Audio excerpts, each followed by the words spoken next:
Hello, it is May 27th. We are in 2 Samuel 12:1 through 31. So the Lord sent Nathan the prophet to tell David this story. There were two men in a certain town. One was rich and one was poor. Now I remember from yesterday, David had slept with Bathsheba, got her pregnant, and then tried to get her husband to sleep with her so that she wouldn't be disgraced, and so that I think probably that's the main reason. But anyway, and then when her husband would not sleep with her, then David sent him to the front lines and told his commander to put him in the heaviest battle, which he did, which then caused Uzziah to be killed. So now Nathan the prophet, God has spoken to him and told him about David's sins, more than one. One was rich and one was poor. The rich man owned a great many sheep and cattle. The poor man owned nothing but one little lamb he had bought. He raised that little lamb, and it grew up with his children. It ate from the man's own plate and drank from his cup. He cuddled it in his arms like a baby daughter. One day a guest arrived at the home of the rich man. But instead of killing an animal from his own flock or herd, of which he had many, he took the poor man's lamb and killed it and prepared it for his guest. David was furious. As surely as the Lord lives, he vowed, any man who would do such a thing deserves to die. He must repay 4 lambs to the poor man for the one he stole and for having no pity. Then Nathan said to David, "You are that man. The Lord, the God of Israel, says, I anointed you king of Israel and saved you from the power of Saul. I gave you your master's house and his wives and the kingdoms of Israel and Judah. And if that had not been enough, I would have given you much, much more. Why then have you despised the word of the Lord and done this horrible deed? For you have murdered Uriah, not Uzziah, Uriah the Hittite with the sword of the Ammonites and stolen his wife. From this time on your family will live by the sword because you have despised me by taking Uriah's wife to be your own. This is what the Lord says, because of what you have done, I will cause your own household to rebel against you. I will give your wives to another man before your very eyes, and he will go to bed with them in public view." Poor women. "You did it secretly, but I will make this happen to you openly in the sight of all Israel." Then David confessed to Nathan, "I have sinned against the Lord." Nathan replied, "Yes, but the Lord has forgiven you, and you will not die for this sin.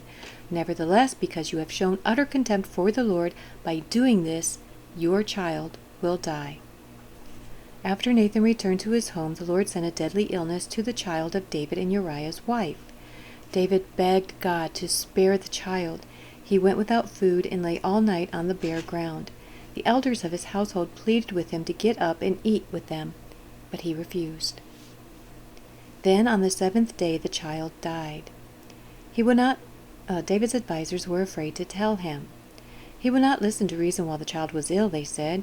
"What drastic thing will he do when we tell him the child is dead?" When David saw them whispering, he realized what had happened. "Is the child dead?" he asked. "Yes," they replied, "he is dead."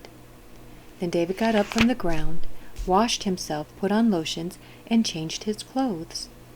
He went to the tabernacle and worshipped the Lord.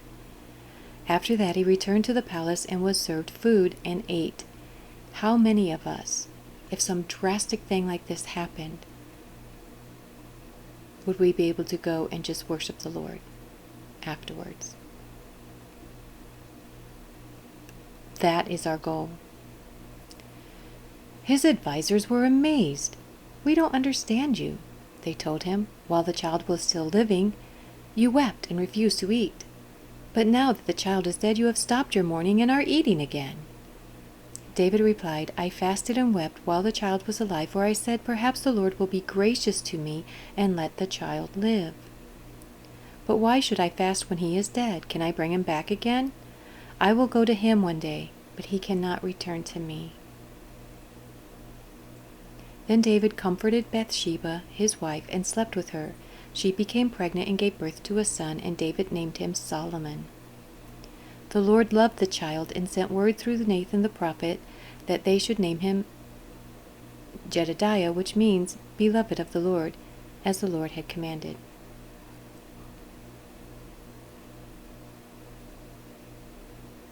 I like Solomon better. Jedediah sounds like a southern name, doesn't it? Meanwhile, Joab was fighting against Rabbah, the capital of Ammon, and he captured the royal fortifications. Joab sent messengers to tell David, I have fought against Rabbah and captured its water supply. Now bring the rest of the army and capture the city, otherwise I will capture it and get credit for the victory. Well, that's honorable, isn't it? Like, he totally could have just done it and then told David afterwards, after he conquered it. So David gathered the rest of the army and went to Rabbah, and he fought against it and captured it. David removed the crown from the king's head, and it was placed on his own head. The crown was made of gold and set with gems, and it weighed 75 pounds. Can you imagine wearing something on your head that weighed 75 pounds? I don't know about you, but I couldn't do it. My head would be flopping all over the place. I'd look like a broken bobblehead. David took a vast amount of plunder from the city. He also made slaves of the people of Rabbah and forced them to labor with saws, iron picks, and iron axes, and to work in the brick kilns. That is how he dealt with people of all the Ammonite towns. Then David and all the army returned to Jerusalem. Yeah, I wouldn't want to wear that crown. I wouldn't even want to carry it. How can you have something that weighs that much? That is a heavy crown. Why? What is the point in having such a heavy crown? Strengthen your neck? I mean, your neck probably was this big then. John 16:1-33. I, Jesus, have told you these things so that you will not abandon your faith.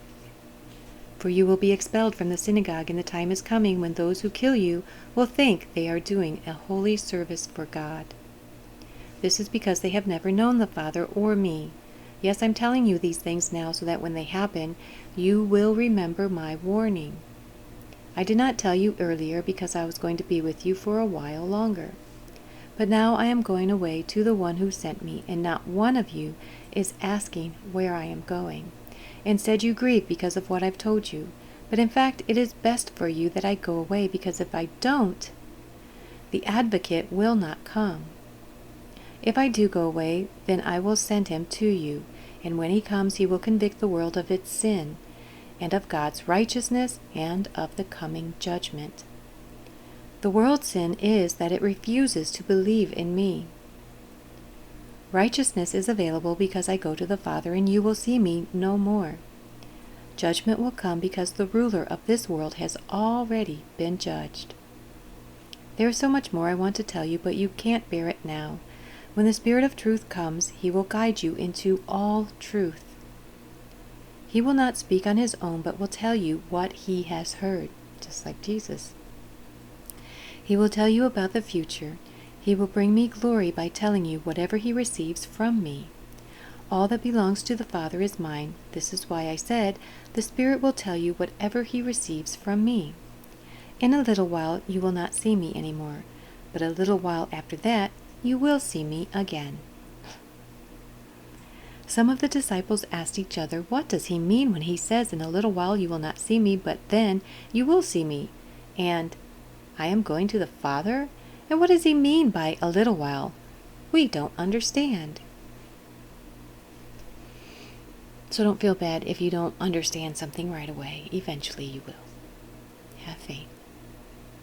Jesus realized they wanted to ask him about it, so he said, are you asking yourselves what I mean?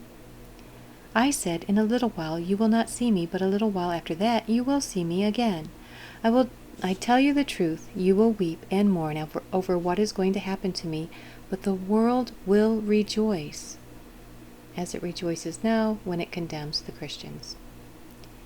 You will grieve, but your grief will suddenly turn to wonderful joy.